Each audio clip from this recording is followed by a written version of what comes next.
Irmãos, abram suas Bíblias no Evangelho de João, capítulo 15. Talvez uma das marcas do nosso tempo seja a ideia de que as coisas precisam ser feitas do nosso jeito, ao nosso gosto. Quando, por exemplo, vamos a um restaurante e pedimos uma carne, logo o garçom pergunta: o senhor vai querer a carne bem passada, mal passada ou ao ponto? Começamos a criar uma cultura onde fazemos as coisas tudo do nosso jeito. Por certo, você já ouviu alguém dizer assim: eu amo fulano, mas eu o amo do meu jeito. Infelizmente, nós estamos trazendo essa cultura para a vida cristã. Estamos talvez cometendo o erro de enxergar a vida cristã não mais pela perspectiva do rei, não mais de acordo com os valores do reino, mas sim de acordo do nosso jeito. O Evangelho de João, capítulo 15, para mim é um dos capítulos mais interessantes da última noite de Jesus com os seus discípulos. Talvez você não saiba, mas do capítulo 13 ao capítulo 17 do Evangelho de João, tudo se deu numa noite, na noite da última ceia.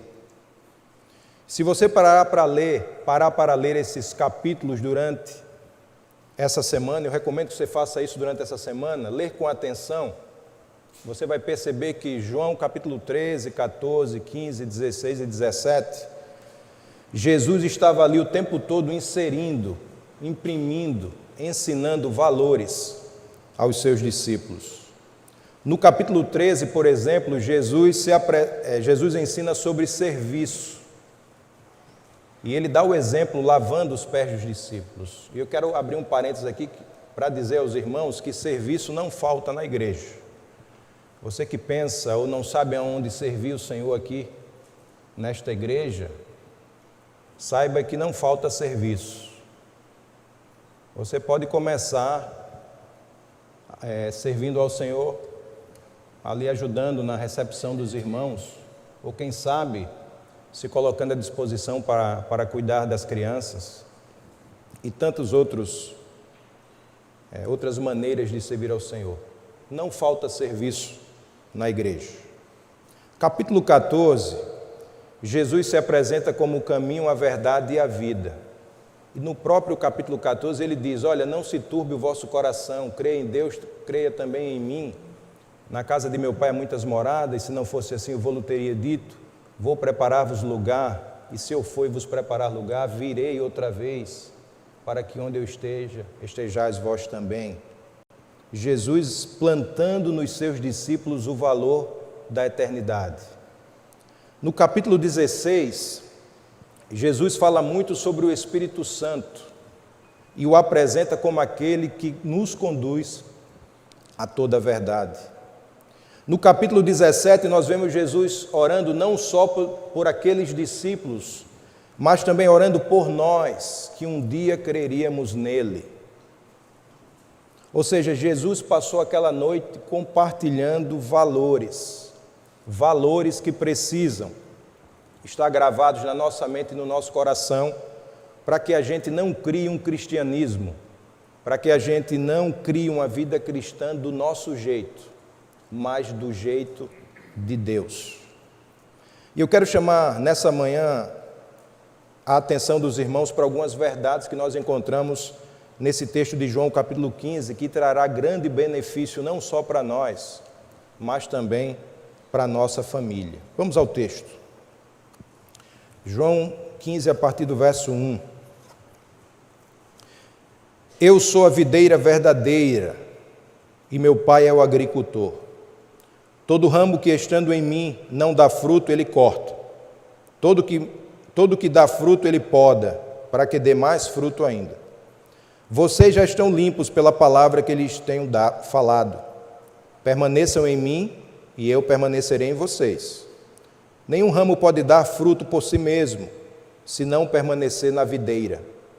Vocês também não podem dar fruto, se não permanecerem em mim. Eu sou a videira, vocês são os ramos.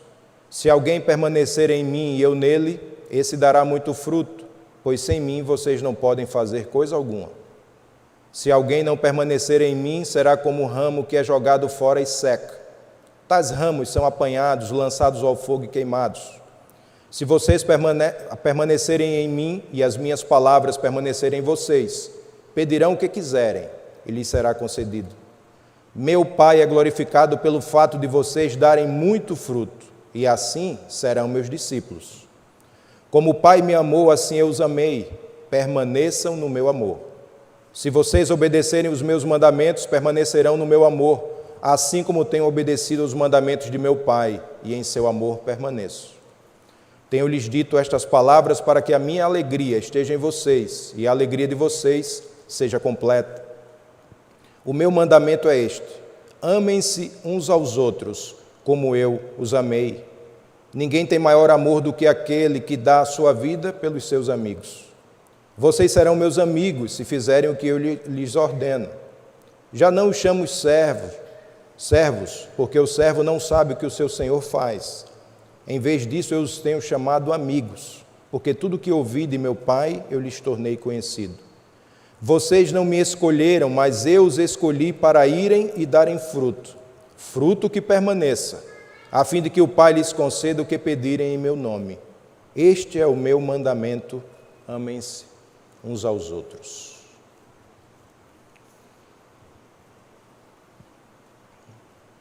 O verso 1 diz: eu sou a videira verdadeira. E a videira, irmãos, era uma planta muito significativa. Nos escritos proféticos, nós aprendemos que Israel era chamada de videira. No templo que Herodes reformou, logo na entrada havia uma videira de ouro ornamentando o templo e simbolizando a nação de Israel.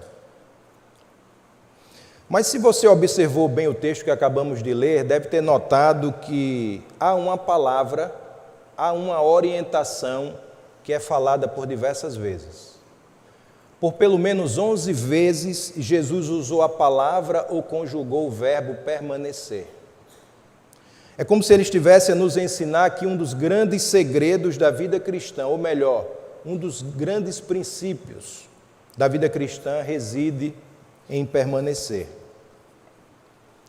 Sabe, irmãos, nós não podemos usar as nossas fragilidades, as nossas fraquezas, as lutas da vida como desculpas para não permanecermos. Talvez alguém diga assim: ah, pastor, está difícil demais. Ah, pastor, está exigente demais. Tudo aquilo que eu queria não aconteceu, mas tudo aquilo que eu não queria acabou se tornando realidade. Então, quer saber de uma coisa, pastor? Eu joguei tudo para o alto. Eu não quero mais continuar seguindo o Senhor. Se você que está aqui tem pensado dessa forma, ou se você que nos acompanha pela internet também tem pensado dessa forma, saiba que Deus não desistiu de você. E o desejo de Deus é que você permaneça. É por isso que Jesus fala tanto sobre permanecer nesse texto. Os irmãos sabem que existem duas formas de nós fazermos um chá.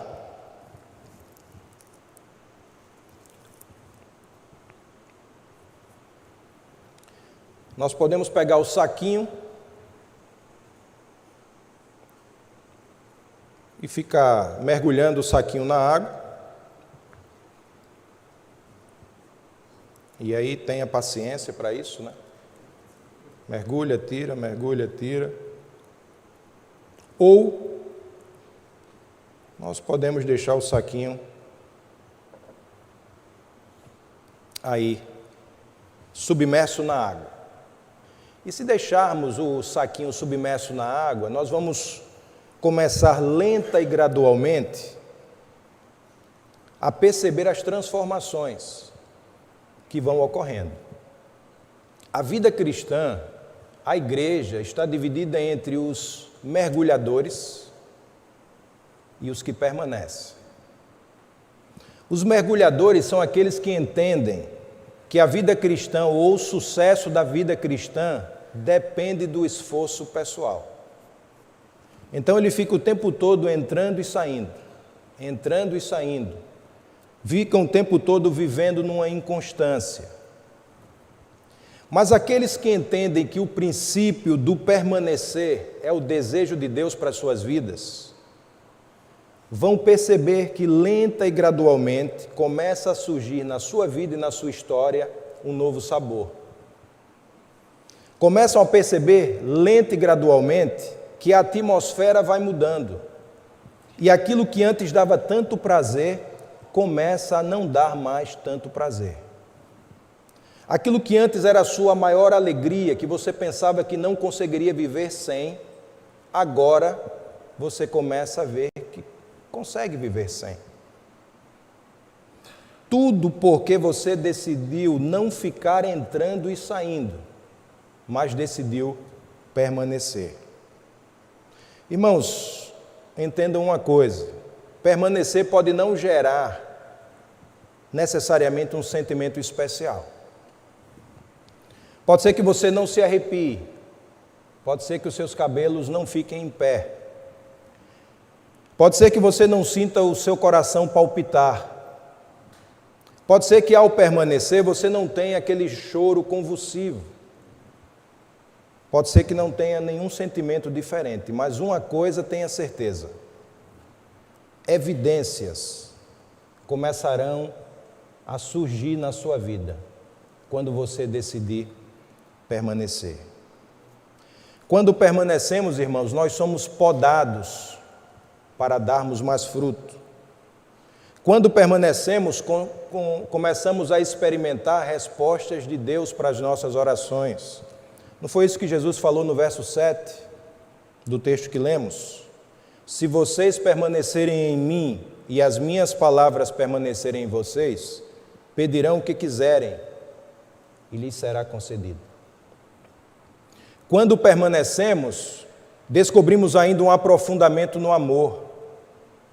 Jesus termina o texto dizendo no verso 17: este é o meu mandamento, amem-se uns aos outros. Permanecer nos dá a capacidade de vivermos relacionamentos marcados pelo amor. Por isso, diante dessa questão e diante desse mandamento, eu queria deixar com os irmãos 3 conselhos. Primeiro conselho: você precisa decidir permanecer.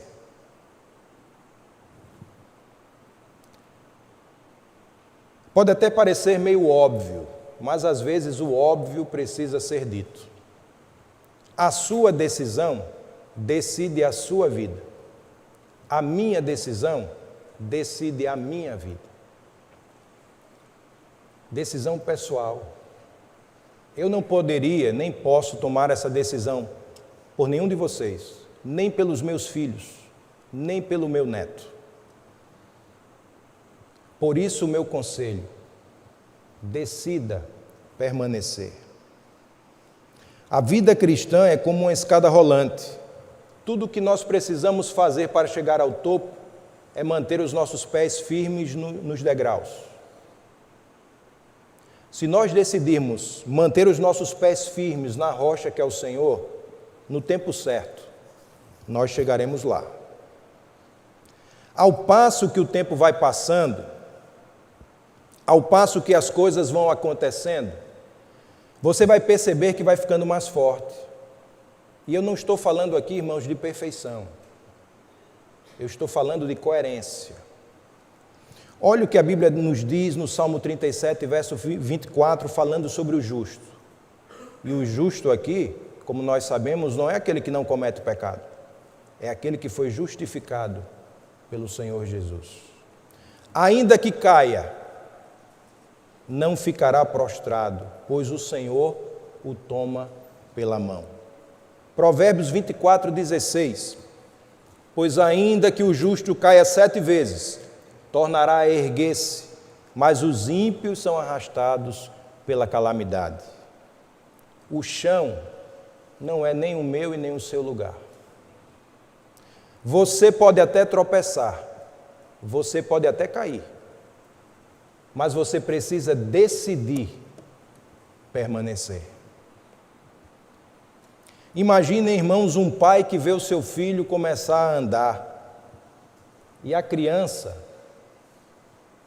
cai uma vez, rala o joelho, cai segunda vez, rala o cotovelo. E aí o pai, por ver tanto seu filho cair, diz: meu filho, eu acho que você não nasceu para andar. Imagine você falando para o seu filho ou para a sua filha: eu acho que o seu lugar é aqui no colinho do papai. Olha, papai vai carregar você por toda a vida. Enquanto vivo formos, você vai estar aqui no aconchego dos braços do papai. O meu pai tinha 1,60 m. Eu cheguei a 1,82 m. Imaginem se meu pai tivesse falado isso quando eu era criança. Os irmãos podem imaginar um homem de 1,60 m carregando outro nos braços de 1,82 m? As minhas pernas iam tocar no chão, né? É difícil.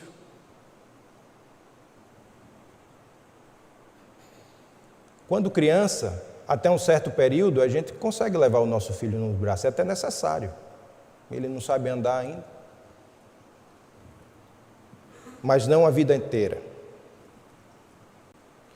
Sabe o que às vezes acontece conosco? Nós fazemos um voto ao Senhor, nós nos posicionamos diante do Senhor, e quando tropeçamos e quando caímos, nós começamos a dizer, nós começamos a querer desistir. E aí, irmãos, é como diz aquela música do Armando Filho: lembranças do passado vêm e querem me fazer parar, ou mesmo palavras de alguém que não quer na gente acreditar. E quase parando sem forças e vigor, a gente lê a palavra e encontra bastante poder para vencer e continuar a jornada.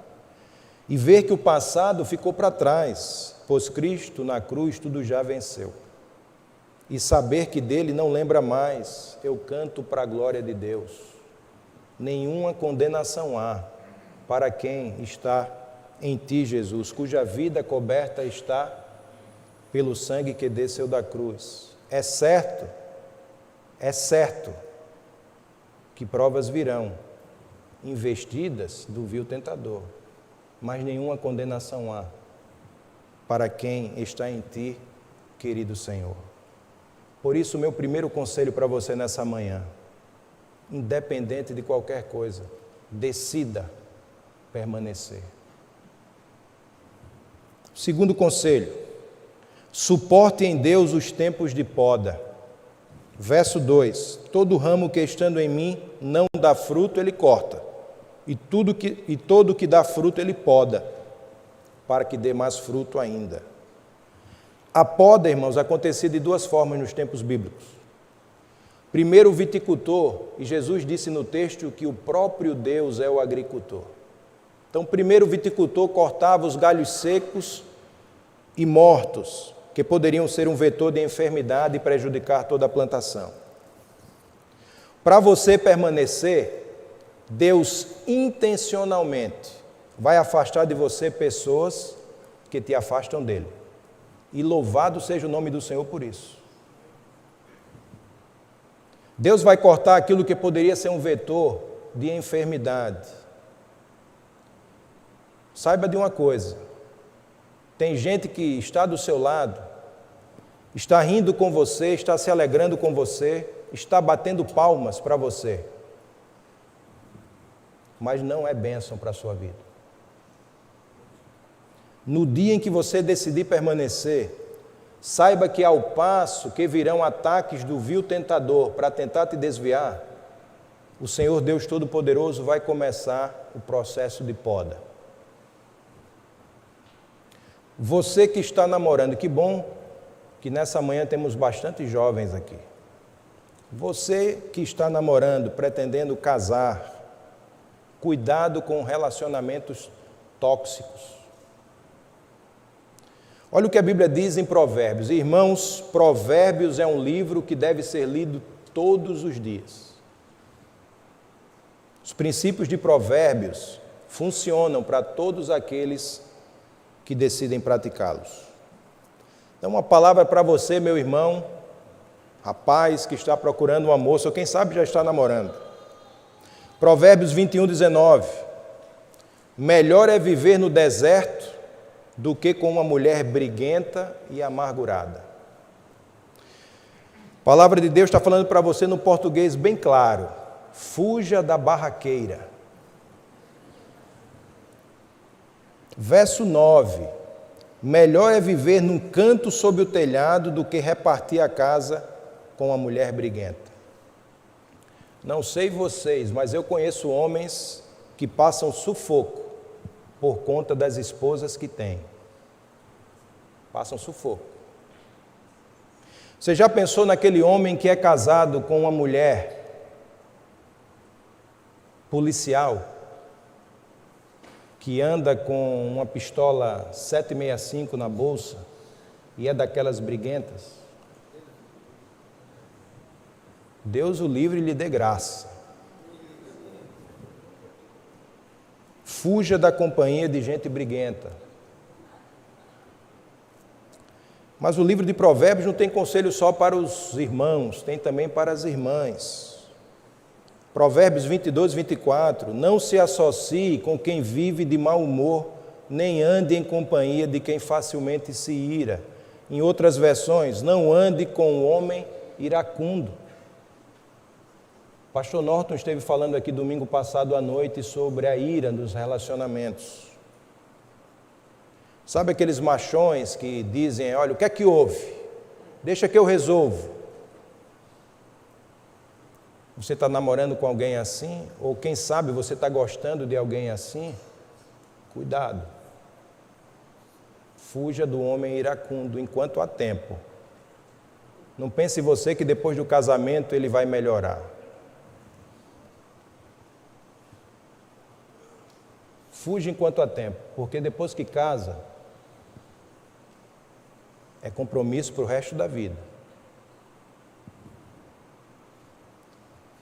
Aproveite o tempo de namoro para você, homem, rapaz e moça. Aproveite o tempo de namoro não só para trocar beijos, mas para observar como ele ou ela se comporta nos lugares, como ele ou ela trata os pais, trata os irmãos. Porque, como eu disse, depois do casamento é compromisso para o resto da vida. O iracundo briga hoje com seus irmãos, briga com seu pai, briga com você. Você coloca uma roupa para sair, ele já olha para você e manda você trocar. Está no namoro. Imagine depois do casamento. Agora deixa eu abrir um parênteses aqui. Tem roupas, lamentavelmente, tem roupas que precisam ser trocadas, é verdade. Mas não nesse caso aqui. Então, tenha cuidado com os relacionamentos tóxicos, pessoas que não vão te fazer bem. Nós somos, irmãos, a média das pessoas com quem convivemos, sabia disso? Nós acabamos ficando parecidos com as pessoas com quem escolhemos conviver. Nós ficamos parecidos com as pessoas com quem escolhemos colocar à nossa mesa. Com quem você tem andado? Com quem você está investindo o seu tempo? Quem está fazendo a sua cabeça? Não pense você que ninguém faz a sua cabeça. Todos nós influenciamos e somos influenciados. Todos nós. Tenha cuidado. É interessante que na poda o viticultor não cortava só os galhos secos e mortos. Ele também cortava os ramos frutíferos, para que eles crescessem mais fortes. A Bíblia diz, para que deis fruto. Depois diz, para que deis mais fruto. E por último acaba dizendo, para que deis muito fruto. Decida permanecer, suporte em Deus os tempos de poda. E o terceiro conselho, ao permanecer, você vai entender que Deus te escolheu para frutificar e não para ornamentar.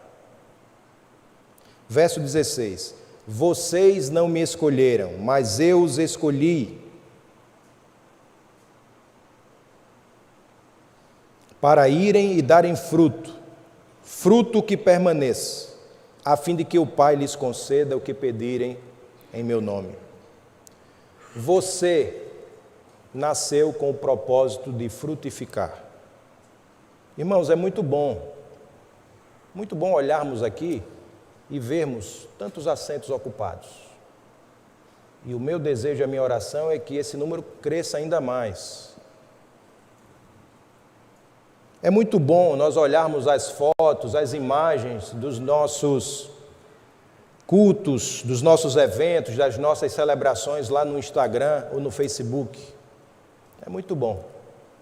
Mas nós precisamos lembrar que nós não fomos criados para ornamentar. Nós fomos criados para frutificar. Interessante que o fruto não se alimenta de si mesmo. Não é verdade? O fruto existe para alimentar uma pessoa. Quando o fruto se alimenta de si mesmo, alguma coisa está errada. O que é que está acontecendo com esse fruto? Esse fruto está doente. Com certeza alguém aqui, e eu espero, quando eu falo com certeza, eu espero que alguém levante a mão juntamente comigo aqui. Então, eu imagino que alguém aqui, como eu, gosta de goiaba. Alguém aqui gosta de goiaba?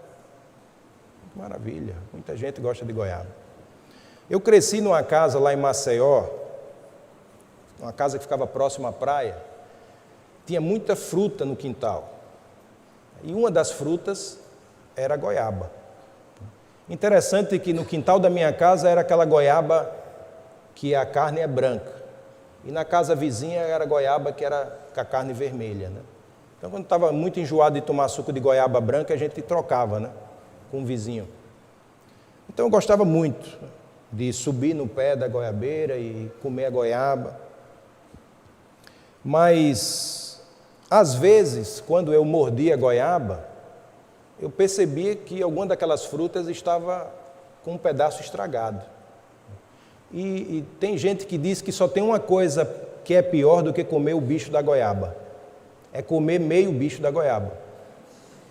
Porque quando você morde a goiaba e o bicho está lá dentro no pedaço que você mordeu, você come e nem sente, né? Mas quando você morde e olha e observa que um pedacinho do vermezinho lá do bichinho está mexendo, quer dizer que o outro pedaço está na sua boca. E qual é o impulso normal, né? É a gente colocar a fruta para fora. Irmão, se o fruto está se estragando por dentro, é um sinal de que esse fruto está doente.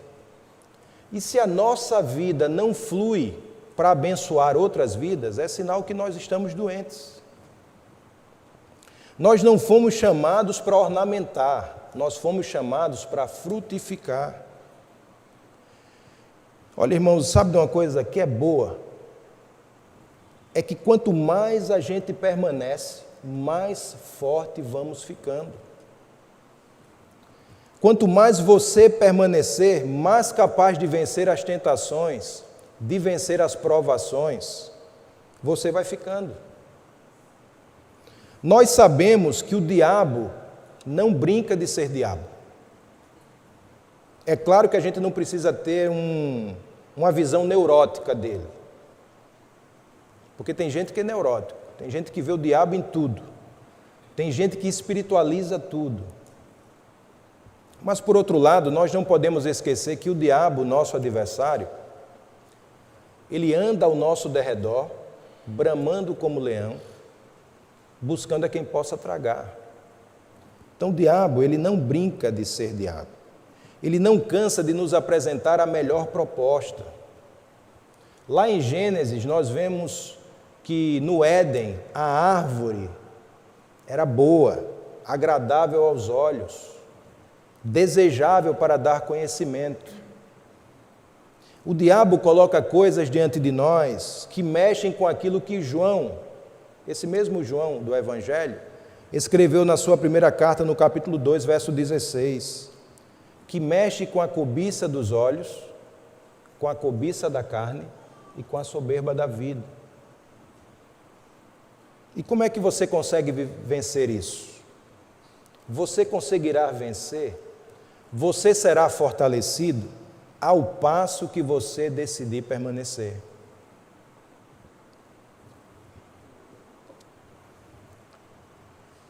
Os irmãos estão percebendo aqui uma mudança no conteúdo desse copo?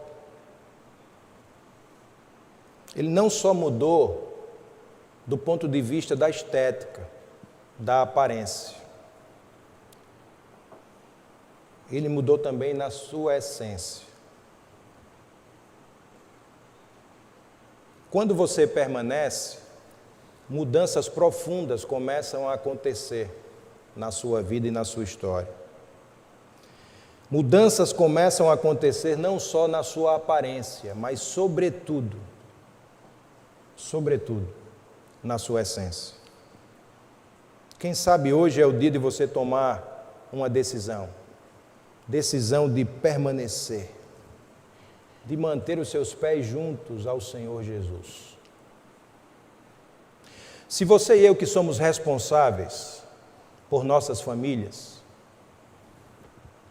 se queremos ser exemplo para os nossos filhos, para os nossos netos, para os nossos amigos, para aquelas pessoas que nos conhecem, nós precisamos decidir permanecer. O Senhor Jesus certa vez disse: as minhas ovelhas ouvem a minha voz e me seguem. É certo, irmãos, que as coisas vão começar a mudar à sua volta, a partir do momento em que você decidir permanecer. Mudança de verdade, não só na sua aparência, mas sobretudo na sua essência. No início era apenas água, mas ao permanecer em contato com um saquinho, tornou-se chá. No princípio era insípida, inodora, incolor. Agora,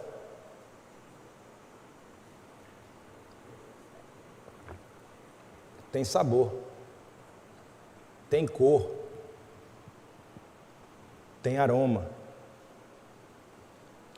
O bom perfume de Cristo precisa começar a exalar na sua vida. Mas para isso é necessária uma decisão. E como eu disse no princípio, uma decisão pessoal. Não posso tomar essa decisão por você. Se pudesse, já teria feito. Não posso tomar essa decisão pelos meus filhos. Cada um deles teve que tomar essa decisão. Meu neto tem 7 meses. Vai haver um momento em que ele também precisará tomar essa decisão. Você quer ser exemplo para a sua família? Você quer frutificar?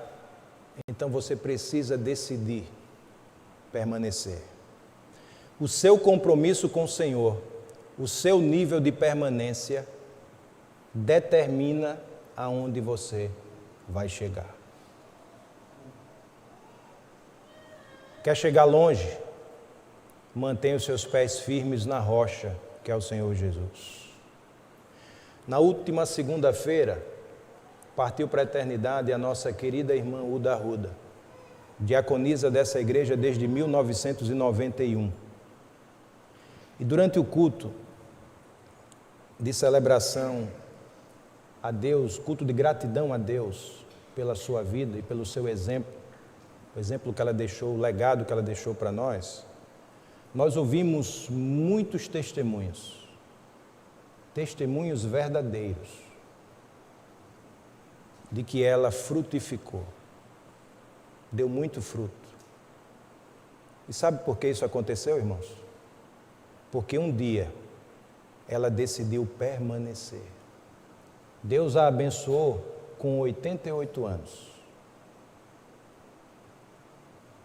Mas em algum momento da vida dela, ela decidiu permanecer ao lado de Jesus. Durante a vida dela, Deus foi podando e ela foi frutificando ainda mais. E nós pudemos ouvir naquele culto, na terça-feira passada, o grande exemplo de fé, de temor a Deus e de serviço na obra do Senhor ela deixou. E quantos frutos brotaram através dela, não por ela mesma, mas porque ela estava ligada na videira, que é o Senhor. Se houver alguém aqui, nesta manhã, que ainda não tomou essa decisão na sua vida, faça isso. Faça isso enquanto há tempo. A Bíblia diz que a noite vem quando ninguém mais poderá trabalhar. Eu tomei essa decisão aos 24 anos. Ontem ouvimos do diácono Vanias que ele tomou essa decisão, se eu não me engano, aos 17 anos. Muitos aqui tomaram essa decisão, mas quem sabe você ainda não tomou. Hoje é o seu dia. Você pode fazer de hoje, dia 22 de maio de 2022, um marco na sua história. Sua vida pode começar a mudar não só na sua aparência, mas na sua essência, se você decidir permanecer em Cristo Jesus. Para isso, você só precisa confessá-lo como Senhor e Salvador da sua vida. O trabalho mais pesado Jesus já fez. O preço a ser pago, Jesus já pagou na cruz do Calvário. Você só precisa confessá-lo. Decidir permanecer ao lado de Jesus. Permanecer, melhor dizendo, em Jesus. Para que você comece a frutificar. A suportar em Deus os tempos de poda e a frutificar para a glória do Senhor.